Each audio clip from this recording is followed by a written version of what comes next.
vamos a pasar, que ya hicimos esperar un poquito aquí a las compañeras, a las periodistas. Ya se encuentra con nosotros Jessica Cermeño. Pues ahora no está en el sureste mexicano, sino todo lo contrario, está mero al norte. Ahorita nos va a platicar un poquito Luisa Cantú, Daniela Pastrana. Muy buenos días, compañeras, bienvenidas. Hola, Hola, buenos buenos días. días. ¿Me escuchan bien? Sí, Hola. sí, sí, sí te escuchamos, Daniela. A Jessica también ya la escuchamos. Violeta tuvo que atender una llamada, ahorita regresa con nosotras y nosotros.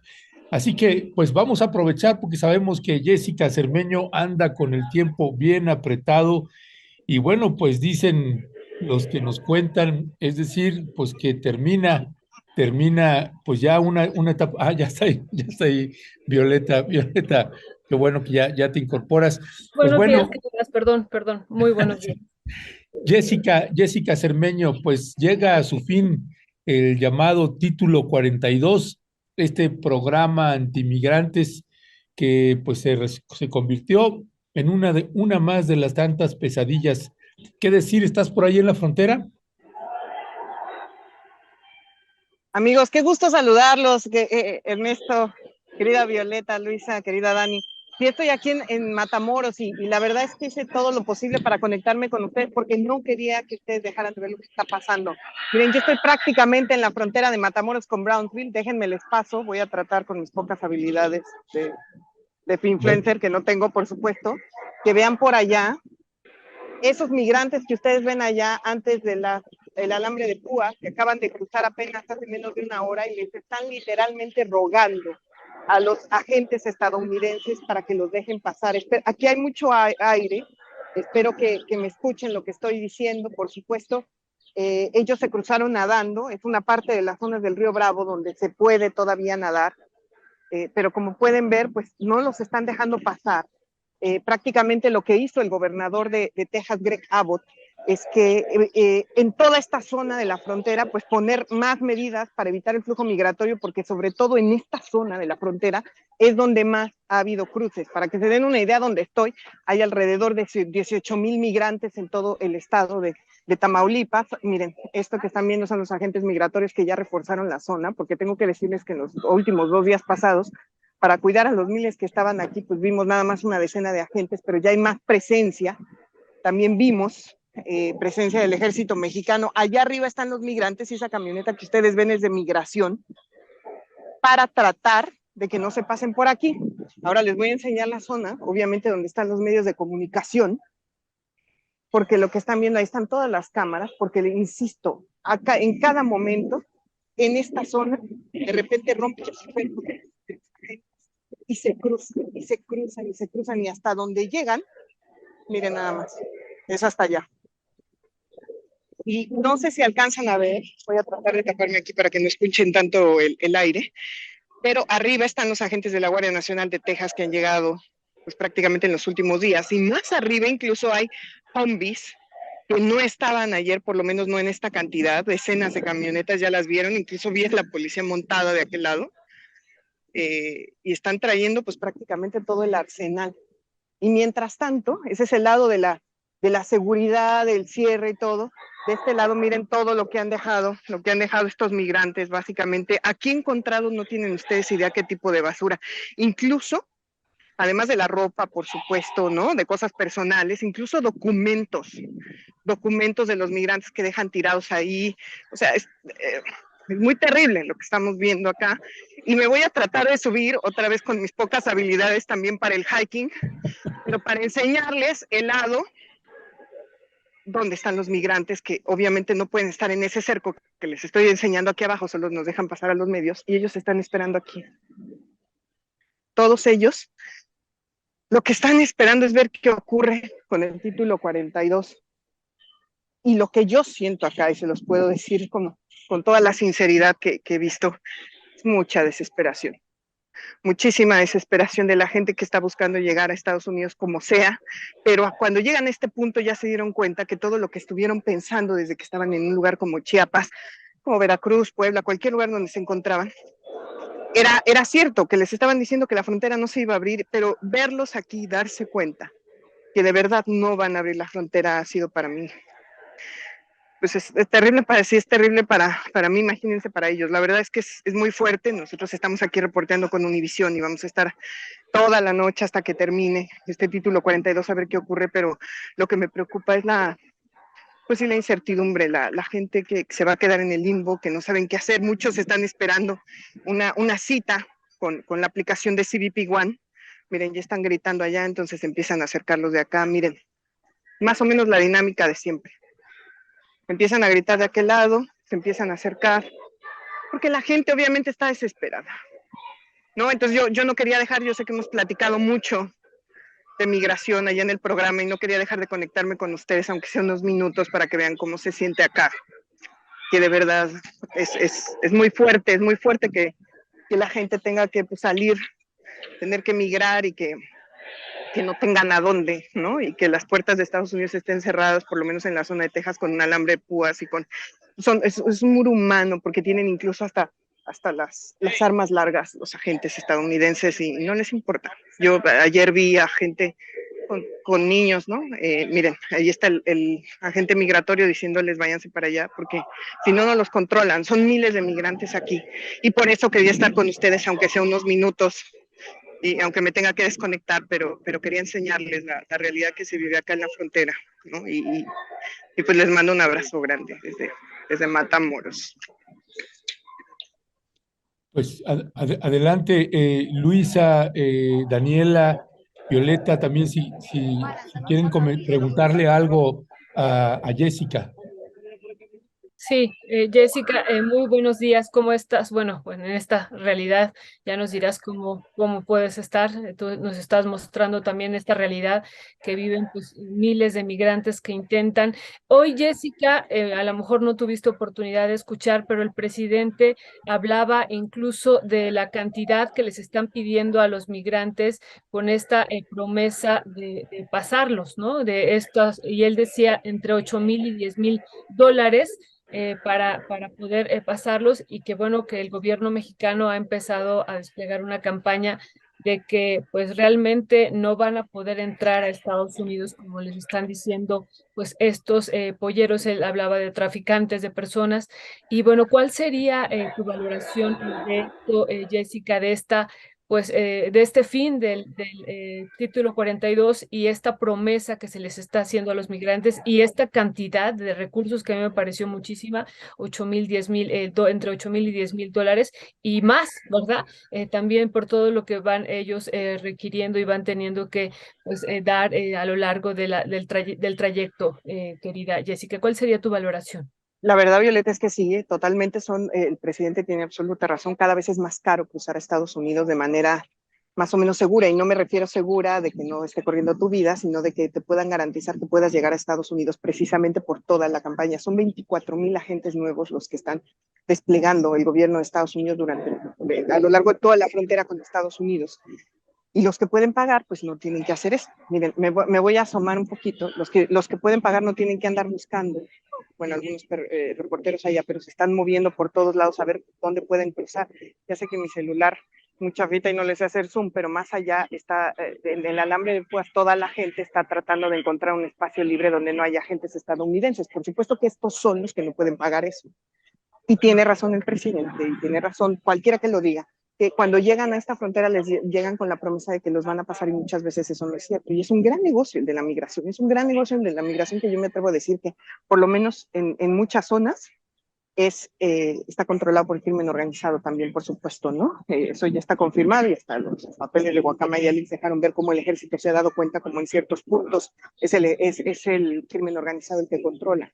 Es terrible. Y por el otro lado piensa la gente que no deja de venir, que necesita salir, que pues al final, pues sí, todos tenemos derecho a buscar a lo mejor una mejor vida, pero se están encontrando con esto, ¿no? Y también Estados Unidos dicen que ya no tienen la capacidad para recibirlos, y es verdad, los albergues están llenos, están procesando, es una crisis humanitaria muy fuerte la que se está viendo, y es verdad, cada vez les cobran más, ¿no? Pero nosotros vamos a estar aquí. Solo quería pues enseñarles esto que a mí ya saben que me parte el corazón siempre, ¿no? Aquí estamos. Gracias, Jessica. Te mandamos un fuerte y fraterno abrazo. Gracias siempre, Jessica. Cuídate, Jessica, por allá. Luisa Cantú, ¿algún comentario al respecto? Híjole, pues poco que agregar a lo que nos mostró Jessica. Qué importante esto que decía ella, ¿no? Poderlo ver a través de la prensa. Pues digo, sumar solamente algunos datos duros desde acá, desde el escritorio, que es lo que se puede hacer. Esto que decía ella, ¿no? La situación de vulnerabilidad y desesperación ya tiene cifras documentadas.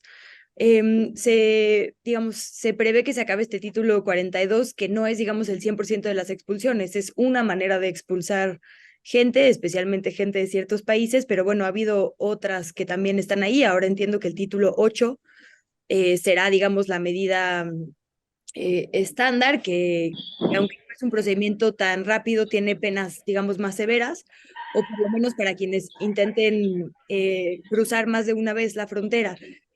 La organización Human Rights First dice que ha habido 10,000 casos documentados, más todo lo que no se documenta, de personas que, como fueron retornadas con este título 42 de forma express, sin siquiera escucharles o a veces de madrugada, pues sufrieron cualquier tipo de tortura, secuestro, muchas mujeres violación, ¿no? En eso hacía mucho énfasis Eunice Rendón, en que están completamente desprotegidas, como ya ahora nos mostraba Jesse, pues están literalmente a merced de estas personas que dejemos que les están cobrando más, ¿no? Que pues que pueden hacer lo que quieran sin mucho monitoreo de las autoridades en ese sentido, ¿no? Sí, del otro. Y pues nada más decir que esto que decía Jessica, ¿no? De las decisiones, digamos, políticas que se están tomando es importante porque hoy la Cámara, digo, además de esto que está pasando en campo, como que se habla mucho del título 42 como algo que hizo Trump, que Trump regresó y como política de Trump es construir un muro y eso es lo que nos parece más racista o más feo. Pero la política de Trump, esto que decía Jessica, ¿no? De tener a los Marshalls, al ejército, a la seguridad secreta, es decir, en la frontera reforzando, pues también es muy agresiva, ¿no? El muro humano y armado es igual de violento que un muro construido. Y el Congreso hoy va a votar como algunos paquetes, justo, ¿no? Un paquete de seguridad fronteriza para acompañar este fin del título 42. Y bueno, incluye justo más recursos para seguridad, no para ayuda humanitaria, no para estos centros de procesamiento, para seguridad en la frontera sur, reanudar la construcción, aumentar el personal y modernizar la tecnología, ¿no? Y me parece increíble porque otro de los datos interesantes del Congreso es que es la primera vez que tiene a tantas personas migrantes, migrantes directamente o hijas e hijos de migrantes. La única vez que ha habido una cifra similar, 1.5 de cada 10 legisladores y legisladoras son o migrantes o descendientes de, fue en los años 20, ¿no? Y sí hubo, digamos, protecciones en las siguientes décadas. Ahora, además, otra característica interesante de quienes están haciendo estas leyes y paquetes es que por primera vez, digamos, las familias de migrantes no son mayoritariamente europeas, sino centroamericanas. Entonces es increíble que con todo este contexto estas personas no estén haciendo una diferencia en la política migratoria para bien, sino para mal. Porque ahora veremos con esto de la aplicación y los dos centros en Colombia y Guatemala, creo yo, una fuerte revolución en nuestra idea del asilo, ¿no? De las peticiones de asilo. Pues lo dejaría por ahí, sumando a todo lo que ya nos decía Jessie. Muchas gracias, querida Luisa. Dani, ya estás por aquí. Dani, muchas gracias también que ya estés acá con nosotras y nosotros. Y bueno, Dani, ¿cuál sería tu valoración de esto que tú también le has dado seguimiento amplio al tema migratorio? Si nos pudieras hacer un balance sobre este fin del título 42 y este día, pues, que era el deadline, ¿no? El 11 de mayo, para que esto finalizara después de este largo proceso que inició con el pretexto de la pandemia, querida Dani.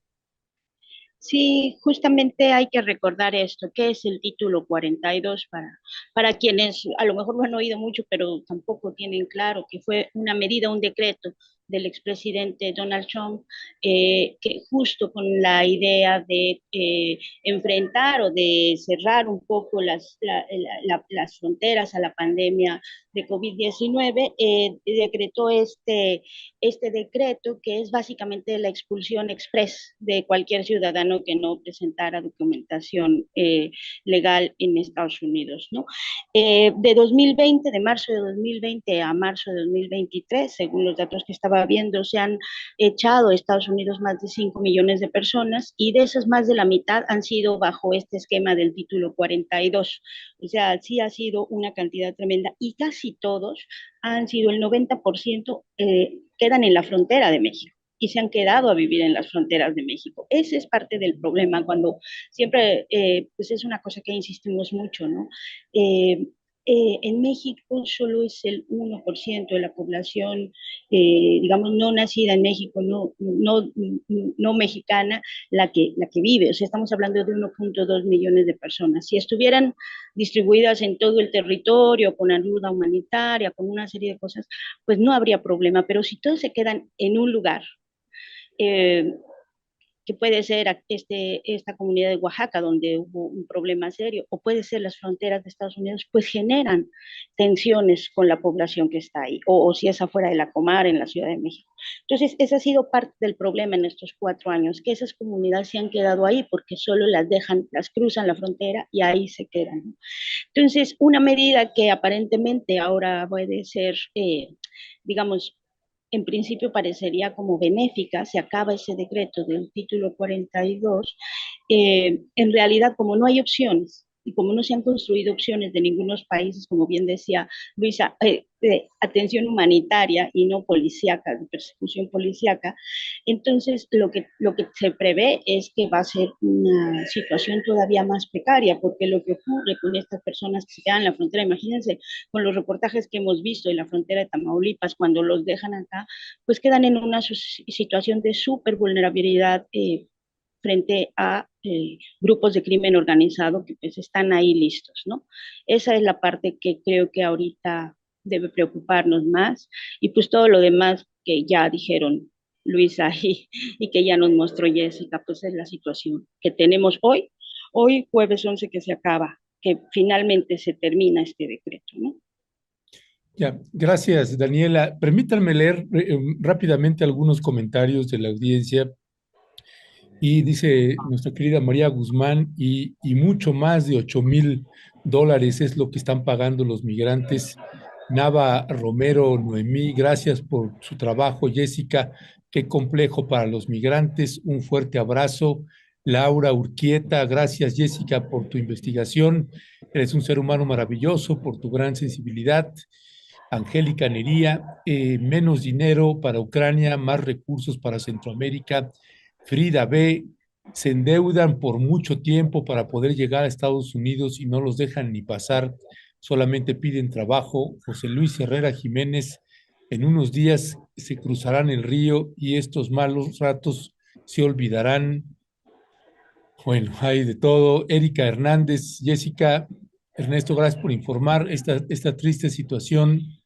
Arturo Villagrán, una terrible realidad que inició con una esperanza a una mejor vida, que recorrió miles de kilómetros plagado de amenazas, riesgos de muerte o de trata o de toparse con la migra o la guardia. En fin, son varios comentarios en ese sentido.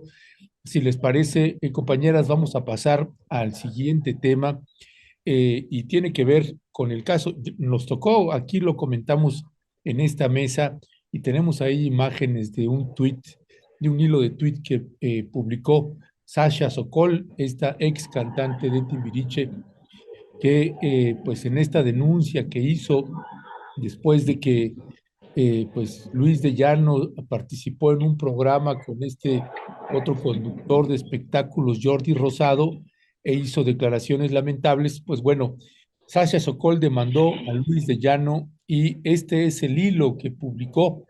El día de hoy, Luis de Llano fue condenado por daño moral al violentar mi dignidad, integridad física, intimidad y honor mediante sentencia dictada por el juzgado del Tribunal Superior de Justicia en la Ciudad de México. Mientras vamos poniendo el otro resto del hilo, pues te paso la palabra, mi querida Luisa Cantú.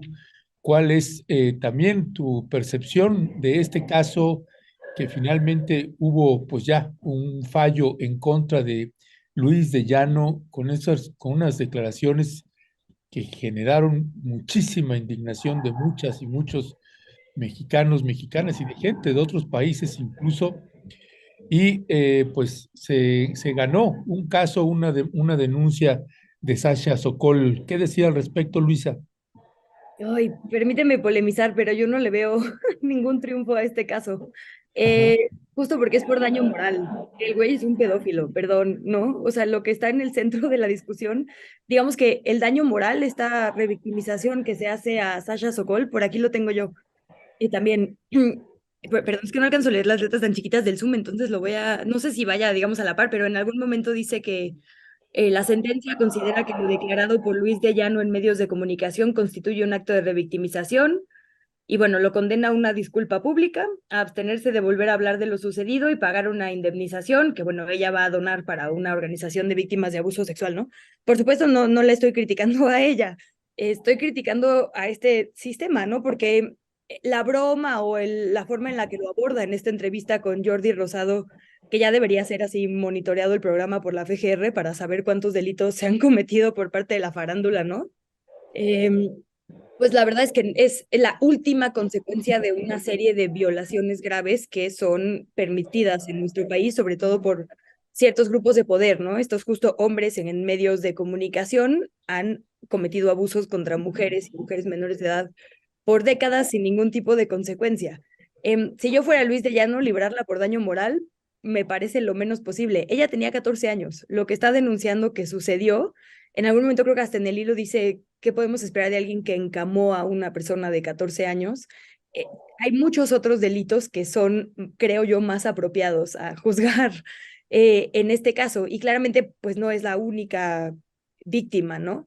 Entonces, pues sí, o sea, es algo que festejar, digamos, porque se reconoce públicamente que en este debate de declaraciones último ella es quien tiene la razón, pero el delito de fondo que habría que perseguir es otro. Y justo ella habla por ahí de que, a ver, déjame ponerlo. Las víctimas merecen ser tratadas con respeto, los abusadores deben ser juzgados implacablemente y pues los abusadores están siendo juzgados por otro delito, ¿no? Y condenados a una disculpa pública y a pagar dinero, que es lo que les sobra. Eso a mí me parece todo menos un desincentivo para la repetición. Entonces, digo, celebro que ella lo celebre, pero creo que en realidad él sigue en la impunidad. Y como dice ella, lo que le sucedió la va a acompañar toda la vida. O sea, no solo es haber roto a una persona de 14 años, sino sigue viviendo las consecuencias, ¿no? Entonces, llamarle daño moral a eso me queda un poco corto, querido Ernesto. Muy bien, no, gracias, gracias por colocarlo, Luisa Cantú. Además, pues sí, es el planteamiento que está haciendo Sasha Sokol, que ella, como dices, pues lo está celebrando desde donde está parada, y a mí me parece fundamental esto que está señalando, que es prácticamente mínimo. Pero bueno, pues Violeta. Sí, muchas gracias, querida Luisa. Pues sí, esto que está diciendo ahorita Luisa, Dani, ¿cuál sería tu valoración? Como ella dice, y además, ¿cuántos casos, no? Además de Sasha, no existen, muchísimos. Digo, ella pues lo está denunciando, es una figura pues altamente conocida aquí y sobre todo por una generación en la que me incluyo, ¿no? La generación Timbiriche. Y creo que Luisa todavía no le tocó, pero bueno, a mí sí me tocó esa generación y pues es muy conocida, pero ¿cuántos casos no se han vivido dentro de este mundo del espectáculo y otros mundos, ¿no? Con personajes como Luis de Llano, que tiene, como tú dices, Luisa, pues, ¿qué le implica, pues, ese pago para él? Nada, nada, ¿no? Y lo que dices, pues, Sasha quedará marcada de por vida, aún llevando terapia, aún, pues, analizando y aún pasando esto que ella está celebrando, pues eso se queda, ¿no? Entonces, ¿cuál sería tu valoración, querida Dani? Sí, mira, yo hay una parte que sí coincido. Entiendo que la denuncia que hizo Sasha fue por las declaraciones de Luis de Llano. O sea, no fue por el abuso, sino por las declaraciones de Luis de Llano en el programa de Jordi Rosado. Por eso la sentencia que celebra es esta de daño moral, porque es por revictimizarla y bueno, pues no vamos a repetir lo que dijo este hombre, pero no por el hecho en sí. Creo que es importante eso y creo que es importante tampoco minimizar estas cosas que pueden ser pequeños triunfos, pero que al final de cuentas van mostrando una cosa que a lo mejor yo también soy generación Timbiriche, pues nunca supimos durante, no sé, cuántos teníamos, 30 años, 35 años que han pasado de esto, y que pues finalmente este último año nos hemos dado cuenta, es mejor darnos cuenta en algún momento que nunca, ¿no? Es mejor que se sepa y es mejor que quede exhibido en algún momento que nunca. Eso pienso por un lado. Y luego yo también anoche o muy temprano hoy vi el hilo y me quedé pensando en este trabajo que hizo Dani Rea, que se comentó también aquí en Momentum hace un par de semanas, de cómo los datos de la Comisión Nacional para Prevenir y Erradicar la Violencia para la Mujer hablan de que hay que 90% de los abusos hacia mujeres, hacia menores de edad, ocurren en el entorno familiar o en el entorno de los conocidos, ¿no? Y por eso Dani decía, hay que creerle a los niños. O sea, la conclusión de ese trabajo es, hay que creerle, porque a veces ocurre esto, es un personaje tan poderoso. Estamos hablando de un hombre que tenía 39 años cuando Sasha tenía 14. Eh, y que era una persona cercana, ¿no? La mamá de Sasha incluso la sacó de esos grupos, los que éramos fans de Timbiriche nunca nos enteramos de por qué había salido ella del grupo en ese momento, pero siempre queda en el caso, por ejemplo, de muchas madres, esta culpa de cómo no me di cuenta, o cómo no hice algo más, o cómo no fui y denuncié a este señor tan poderoso. Eh, y tiene que ver mucho con el estigma social que genera y con las reacciones que genera en torno a las propias comunidades, o sea, las propias familias que encubren estas situaciones o las propias amistades que mejor se alejan y no te acerques a esa niña porque mira quién sabe en qué anda metida, ¿no? Entonces, a mí lo que más me interesa y lo que más me parece importante, aunque coincido con Luisa de que pues, una indemnización pues para un personaje así es una cosa muy menor, pero lo que me parece importante llamar a la reflexión de todas en la sociedad, entonces es que la importancia de poner atención en estos casos, sean famosos o no, hay una relación claramente asimétrica y de jerarquía en esa relación que no se puede considerar normal, hay una revictimización cuando pues, dicen que no solo de la menor de edad, sino también de su familia, cuando se piensa que, pues quién sabe, pues, la chica andaba en malos pasos o cualquier cosa así, que son pensamientos que tiene la sociedad y que tienen los entornos. Y a veces dejamos solas a esas personas y a esas niñas que necesitan que toda la sociedad y todos los entornos les creamos y las acuerpemos y las arropemos. Entonces, para mí eso es como la parte, digamos que el aprendizaje mayor de este caso. Me alegra, sí me alegra que ella ha podido anunciarlo. Me acuerdo que el hilo de tweet donde hizo la denuncia fue el 8 de marzo del año pasado, justo el Día Internacional de la Mujer, aunque el programa había sido semanas antes. Y me alegra que lo haya podido hacer, me alegra que se haya ido a denunciar lo que quizá no denunció hace años. Y sí, pues me alegra pues que, aunque sea menor, tenga algún tipo de escarnio de señor que pues ya por lo menos no va a poder estar tranquilo ni morir en paz como muchos otros personajes que han hecho cosas atroces y se han quedado ahí en la tranquilidad, ¿no? Gracias, gracias, mi querida Daniela Pastrana. Pues sí, hay varios ángulos. A mí me queda este sabor de lo que señalaba Luisa Cantú. Finalmente, pues un pedófilo ahí que sigue suelto y quién sabe qué demonios esté haciendo.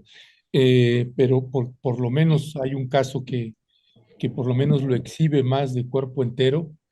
Y bueno, pues ya veremos ahí si eso se abre y se lleva a otros niveles o se queda ahí nada más. Si les parece, Luisa, Daniela, pasamos, Violeta, entonces al tema sobre otra vez los ataques al doctor Hugo López Gatell. Y ahora, pues una vez más aparece este abogado pues, pernicioso que tiene un historial, Javier Coello Trejo, este abogado que es el que pues tiene un antecedente pues muy largo, un historial muy oscuro desde el asesinato de Manuel Buendía. Él era ex subprocurador de la Procuraduría General de la República, fue de los que exoneró a José Antonio Zorrilla. Imagínense, desde ese entonces, estamos hablando ahí del 84, estamos hablando del sexenio pues de Miguel de la Madrid, antes estuvo con José López Portillo, y este personaje que también pues fue el defensor de Emilio Lozoya, que lo declaró inocente, que insistió una y otra vez, y después Lozoya y familia denunciaron que tenían presiones y que tenían que pedirle que ya no llevara el caso. Es el mismo, tenemos ahí las imágenes también de precisamente Javier Coello Trejo con Emilio Lozoya. También tenemos las imágenes también defendiendo el caso de Francisco Javier García Cabeza de Vaca, también tratando de acusar a quien era el entonces titular de la UIF, de la Unidad de Inteligencia Financiera, Santiago Nieto. En fin, esta ficha oscura que tenemos en México, pues es el abogado que está llevando el caso para pues enjuiciar, llevar a un juicio penal, incluso penal, contra el subsecretario de Salud que tenemos en México, el doctor Hugo López Gatell. Y esto es por motivos de un mal manejo del COVID. Hay varios delitos que se le están imputando ahí al doctor Hugo López Gatell. ¿Qué decía al respecto Luisa Cantú? Gracias, sí. Me voy a ir de volada porque sé que Dani nos quiere enseñar también el lugar en el que está. Entonces no quito mucho tiempo, solo cierro con, digo, hay también poco que agregar a lo que ya decías. Justo creo que hay buenos perfiles hoy en los medios de comunicación, hablando desde su primera designación con José López Portillo, que se hizo compadre de Arturo Durazo, ¿no? Fue nombrado por Salinas, su procurador de la lucha contra el narcotráfico, en fin. Podemos pasar por toda su historia, como bien dices, hasta terminar con quien hoy aspira, creo, a la presidencia de la República, según él, Cabeza de Vaca. Y creo que él, digamos, está suficientemente analizado. Me parece interesante que un juez se haya dado este balazo en el pie en un momento en el que se está hablando tanto del Poder Judicial. No, ayer lo puso, digo, estuvo sobre la mesa, digamos, el Poder Judicial con esta absolución al Güero Palma, pero bueno, lo ha estado en un montón de casos en los que nadie se explica cómo está operando el Poder Judicial, que es experto muchas veces en encontrar las fallas al debido proceso cuando son gente rica, pero bueno, la demás gente se puede quedar en la cárcel por años sin sentencia, ¿no?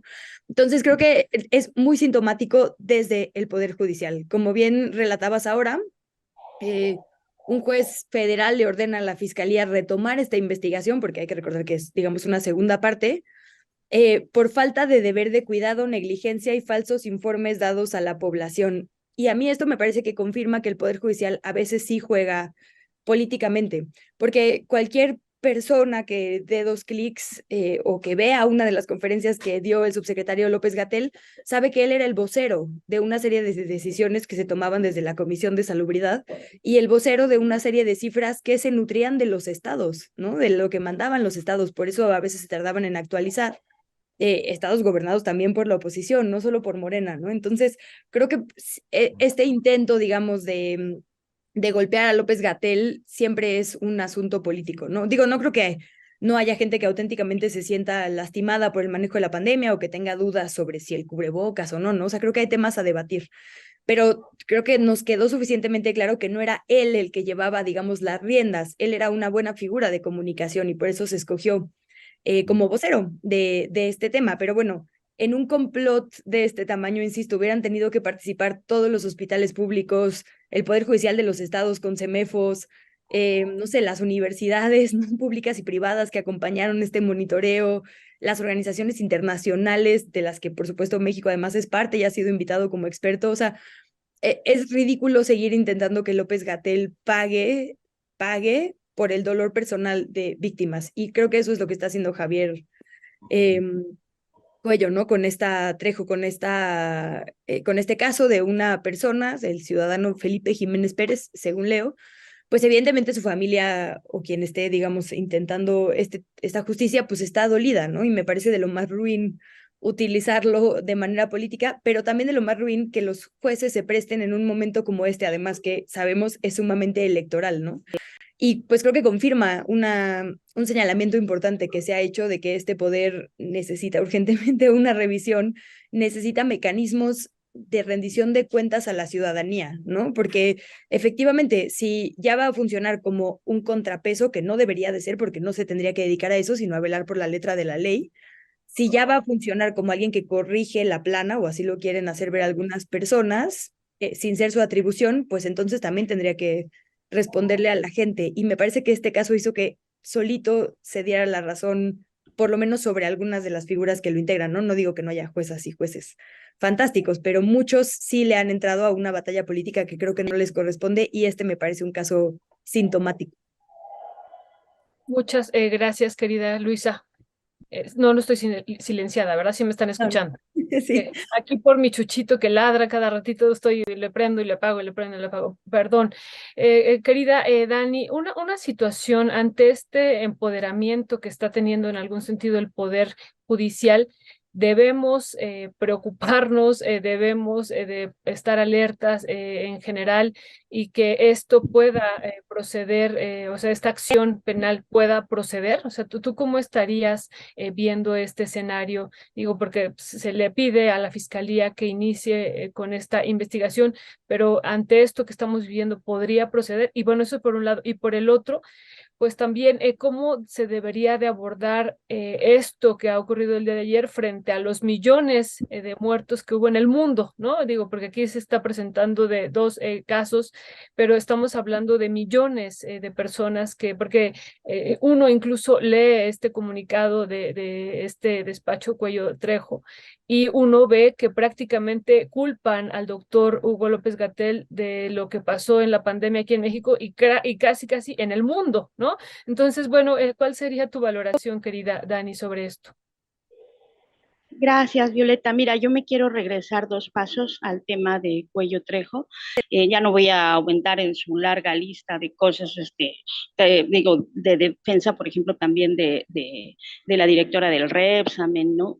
Sino en el papel que a veces, insisto, y lo voy a decir muchas veces, tenemos los medios, porque él hace 2 años publicó sus memorias y hubo una cantidad de entrevistas con él que, bueno, tenían un tono apologético de la leyenda, el fiscal de hierro, con pocos cuestionamientos a delitos graves cometidos. O sea, a diferencia de Luis de Llano, que podemos decir pues, está siendo exhibido y eso, no, o sea, el hombre se había retirado a la vida privada, a tener su despacho privado, se había retirado del servicio público 30 años y apareció con el libro de sus memorias y todas las entrevistas eran de verdad exaltantes la imagen del viejo PRI, con esta exaltación que a veces se hace de los malvados de las historias, ¿no? Y creo que pues eso nos genera estas cosas, o sea, es un hombre que no ha sido exhibido en todo el daño que pudo haberle hecho al país y que a partir de ahí pues está con este ataque que es igual, yo coincido que es un ataque pues, muy dirigido cuando ves el origen de dónde viene.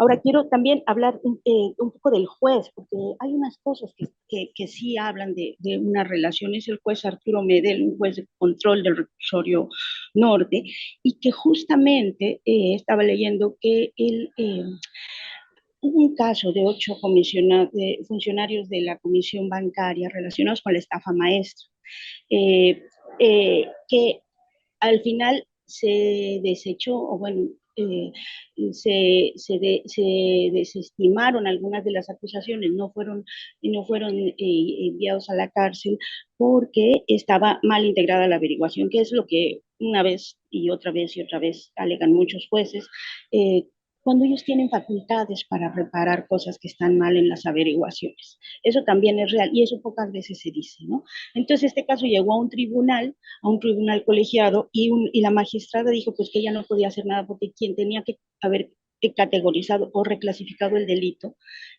porque digamos que la falta de herramientas era porque o el argumento del juez es que estaba mal clasificado el delito. Bueno, pues la magistrada dijo, cuando pues a quien le tocaba reclasificar era al juez. ¿Y esto por qué lo relaciono? Porque justo el Cuello Trejo también estuvo involucrado con el tema de Rosario Robles y de la defensa de Rosario Robles. En algún momento se acercaron, en muchas entrevistas él habló del caso de Rosario Robles y dijo que no debería estar en la cárcel por el tema de lo que decía la ley, que eso puede ser o no debatible, pero el punto al que quiero llegar es cómo se van relacionando todos estos grupos. Que son los, también pues fue abogado en algún momento de Gers Manero, ¿no? Y también declaró que a él da la mano una vez y nunca más, y entonces que conoce muy bien al fiscal. Entonces, ¿cómo son grupos que han tenido relaciones muchos años entre el Poder Judicial, estos abogados superpoderosos que también son, luego tienen cargos públicos importantes, y que hay una serie de historias detrás que no podemos a veces ni siquiera llegar a entender los alcances de las cosas que se estructuran detrás de esto, y no quiero ser sospechosista, pero existen estas redes, ¿no? Y eso es importante tenerlo claro cuando viene una cosa así, que pues como bien dice Luis, o sea, no es una cosa que nosotros digamos, el trabajo de México en la gestión de la pandemia también ha sido reconocido por las agencias internacionales.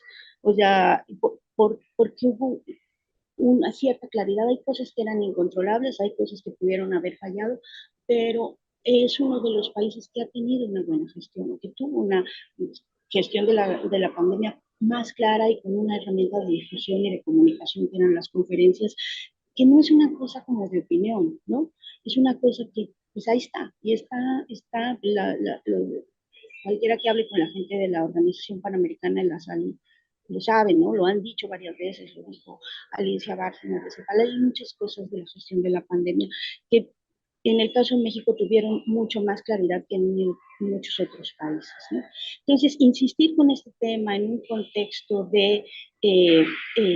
pues sí, electoral, a mí me parece que tiene toda la intención de ser de tener influencia en los electores. Se va a utilizar la pandemia y se va a utilizar una cosa muy dolorosa, que son las muertes de muchas personas, para atacar al gobierno. Me parece que es igual muy ruin, me parece que hay que estar atentos a estas señales, y yo no estoy segura de que pueda proceder, justo porque la barrera que tiene enfrente es la fiscalía, que pues rara vez funciona para muchas cosas, y pues difícilmente va a funcionar también en contra del gobierno. O sea, yo no creo que el fiscal vaya a aceptar que un juez le diga nada, ¿no? O sea, menos como ese es el fiscal que tenemos. Pero sí creo que se va a estar utilizando políticamente durante mucho tiempo el tema de la pandemia, y realmente me parece que es una cosa muy ruin, como dijo Luisa, y muy lamentable. Gracias, gracias, mi querida Daniela. Dice, Y ahí nomás rapidísimo, o sea, su sí, pelea con las grasas trans y los vapeadores y la industria del cigarro y la industria refresquera, ¿no? O sea, justo no podemos obviar que esa es la gente que mantiene a los medios también, bueno, a muchos, ¿no? Es un impacto importante, digamos, en la publicidad. Entonces, esa agenda contra López-Gatell, pues por lo menos le conviene a muchos actores contra los que se está enfrentando. Y nada más decir, si hubiéramos tenido todas estas prohibiciones, a lo mejor nuestro estado de salud hubiera sido distinto cuando llegamos a la pandemia, ¿no? Entonces, pues sí, siendo justos, hay que ver todo el trabajo de López-Gatell. Perdón, ya, que interrumpí. no, no, está bien, Luisa. Dice Leobardo Óscar Alcántara Ocaña, el doctor Gatell trabajó de forma colegiada y en equipo y además tiene una autoridad a quien responde, es el secretario de Salud. Se hizo lo correcto y se informó oportunamente a la población. Y sí, en varias entrevistas que llegamos a tener con el doctor Hugo López Gatell, pues era también la forma de la toma de decisiones, todas las reuniones que tenían, e incluso no solamente la Secretaría de Salud, sino todas las secretarías de Estado, las implicaciones que tenía en Hacienda, en Economía, con la Secretaría del Trabajo, con el propio presidente de la República. En fin, un modelo que a muchos de nosotros, y hablo a título personal también, pues a mí me gustó mucho el modelo para la toma de decisiones que se llevó a cabo. Para ir cerrando, Luisa Cantú, ¿cuál es tu punto en un personaje como el doctor Hugo López Gatell, una vez que se cerró, que se anunció que terminaba, que México también se sumaba a la decisión que había tomado la Organización Mundial de la Salud de dar por terminado el COVID-19 y que el doctor Gatell dijo, bueno, pues ahora asumir que es una enfermedad que llegó para quedarse con nosotras y nosotros y que hay que estarla atendiendo, palabras más, palabras menos.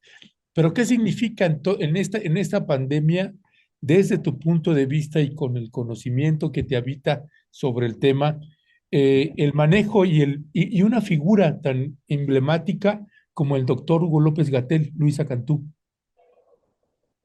Bueno, pues creo que sí, yo rescato esto que dijo de los aprendizajes y lo que tenemos que hacer para que la próxima pandemia que va a haber inevitablemente nos agarre parados y paradas como personas mexicanas en un punto distinto, ¿no?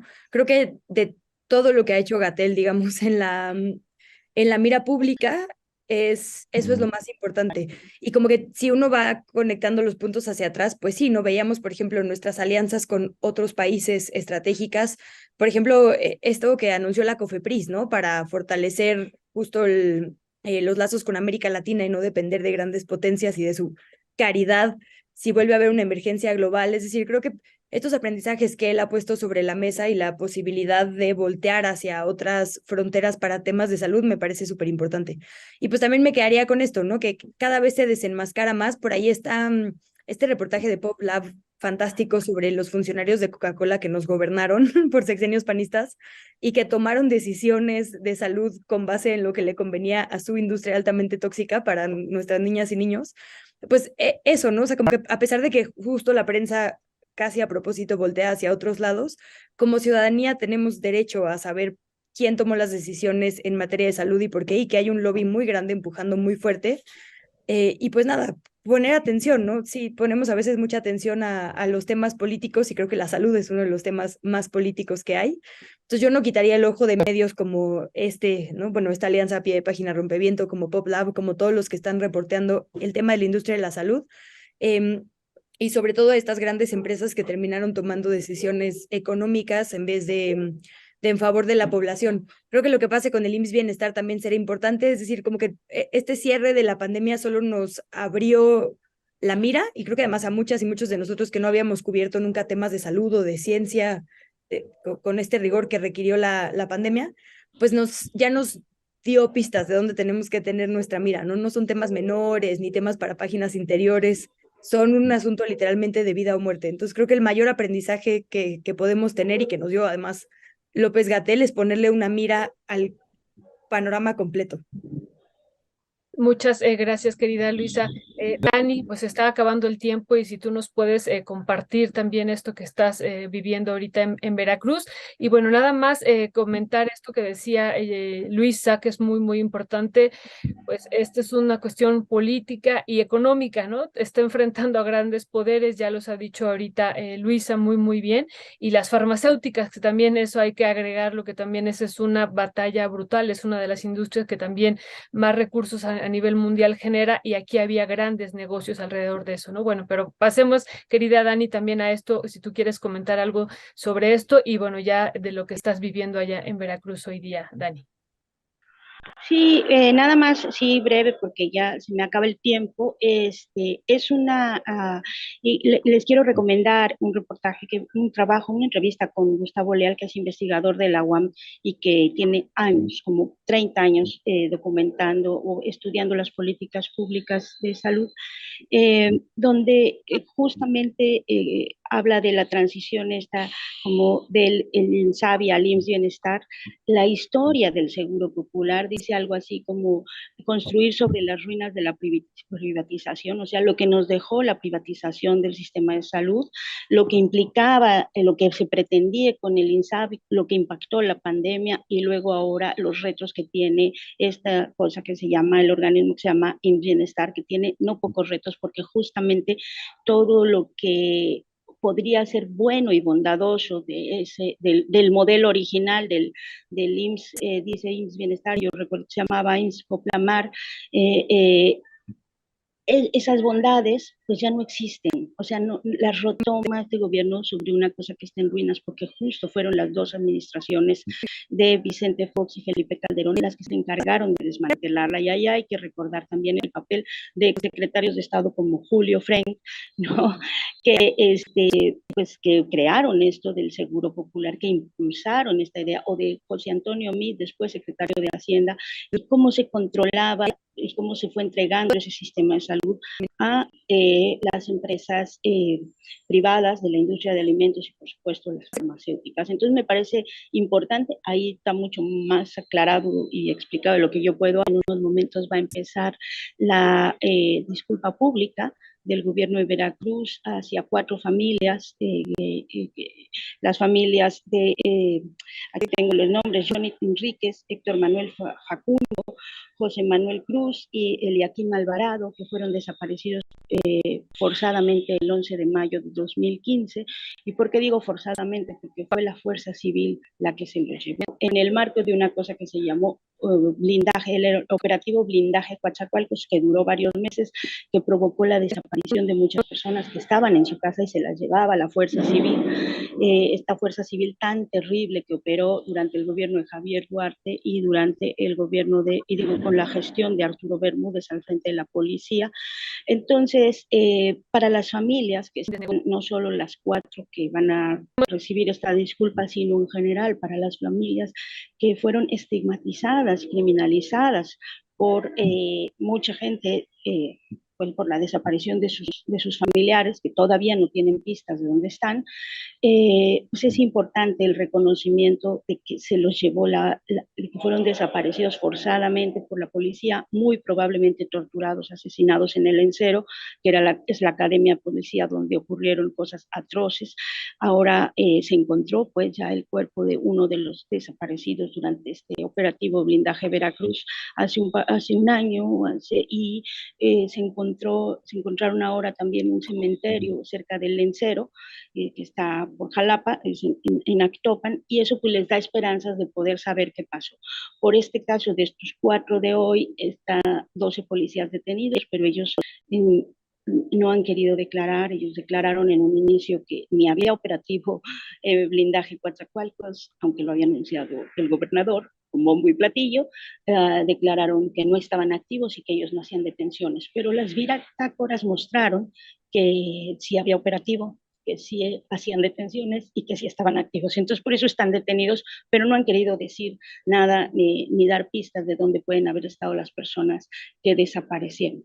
Entonces, acá estamos en el Teatro de la Ciudad de Veracruz, ya me tengo que ir corriendo porque está por empezar este evento. Y bueno, pues ayer hubo marcha de las madres, como en muchos lugares del país. Es una situación que se extiende. El tema de los desaparecidos, las personas desaparecidas, pues es un dolor que no se detiene, que no para, que es como una tortura permanente porque es no saber nada y de dónde están sus familias. Ya, pues Daniela Pastrana, muchas gracias, mucha suerte allá con el trabajo y pues seguimos ahí pendientes, Daniela. Luisa Cantú, también, pues muchas gracias. Y pues invitar a las compañeras también que el 11 de junio, viernes 11 de junio, pues es el 9. perdón, sí, viernes 9 de junio es el 11º aniversario de Rompeviento TV. Así que, bueno, Luisa se me hace que no va a poder estar con nosotros. Estaré pariendo, pero lo voy a intentar. Sí, pero pie de página, pues Daniela, ahí vamos a ver quiénes pueden venir con nosotras y nosotros. Te mandamos un fuerte abrazo, suerte por allá. Sí. Luisa, gracias. Abrazo. Gracias, Dani, gracias, Luisa. Un abrazo. Y también para Jessy. Hasta allá. Gracias.